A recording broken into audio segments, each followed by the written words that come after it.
کہ کیا T V دیکھتے ہوئے درود پاک پڑھیں تو ثواب پورا ملتا ہے؟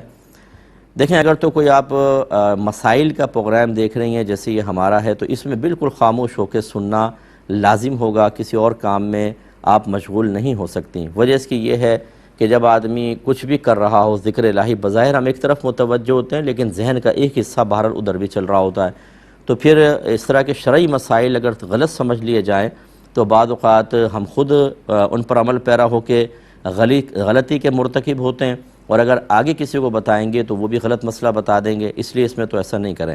ہاں، اگر کوئی پروگرام ایسا چل رہا ہے کہ جیسے فضائل کا ہے اور ویسے ہی کوئی بچوں کے پروگرام وغیرہ آپ دیکھ رہے ہیں، تو اس میں پھر ساتھ ساتھ آپ درود پاک پڑھ سکتے ہیں، اور جب آپ درود پڑھیں گے تو یہ یاد رکھیں کہ جتنی توجہ درود پاک کی طرف ہوگی، رحمت کونین صلی اللہ علیہ وسلم کی طرف متوجہ ہوں گے، اتنے اس کی برکت زیادہ ہوتی ہے۔ اور اگر ٹی وی نہ بھی چل رہا اور آپ بے پرواہی سے درود پاک پڑھ رہے ہیں ادھر ادھر دیکھ کر، اور دل حاضر بھی نہیں ہے، نہ کوئی ذوق ہے، نہ شوق ہے، نہ اخلاص ہے، تو اتنا ہی ثواب کم ہوتا چلا جاتا ہے۔ یہ آپ پر موقوف ہے۔ تو بہرحال پروگرام اگر شرعی مسائل کا ہے تو پھر درود پاک موقوف کر دیں، ورنہ پڑھ سکتے ہیں تو توجہ اس کی طرف زیادہ رکھی جائے۔